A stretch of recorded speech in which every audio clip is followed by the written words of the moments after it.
দোস্ত আমি খেলবো তোমার লগে, বলটা দাও না আমারে।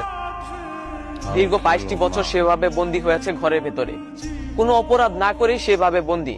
আমি চলুন দর্শক, আমরা এখন কথা বলবো তার সাথে, কি হয়েছিল তার সাথে। আমার মারে কন্যা একটু খুলে দিতে দুয়ারটা, আমি আমার বন্ধুগুলোকে খেলুম একটু কন্যা আমার মারে, আমি পলাম না। একটি মানুষ কতদিন অমানবিক ভাবে এভাবে গৃহবন্দী থাকলে তার আচরণ এমন হতে পারে? প্রশ্ন আপনাদের কাছে, আপনি কি পাগলের মা? আমার বড় পাগল তোমাকে কে কইছে? দেখুন, আমরা একটা ইউটিউব চ্যানেল থেকে আসছি, আমরা কামরুল ভাই সম্পর্কে কিছু জানতে চাই, আপনি আমাদের কিছু বলুন। কোনো কথা মতো আমি কইতে পারবো না, মেলা কাম আছে আমার। জাস্ট 5 মিনিট, শুধু একটু কামরুল ভাই সম্পর্কে জানবো। 5 মিনিট কথা কইলে যাইবা তো? হ্যাঁ খালা। একটা ভালো সম্বন্ধ পাইছি, ঢাকায় খুব ভালো একটা চাকরি করে, তার সাথে আমি তোর বিয়ের সম্বন্ধ ঠিক করছি। আমার মায়ের সাথে সম্পর্ক কইরা তুমি আবার আমার কাছে আসতো বলতে। দেখো আমার কাছে খুব ভালো একটা সম্বন্ধ আছে, ছেলে ঢাকায় অনেক বড় একটা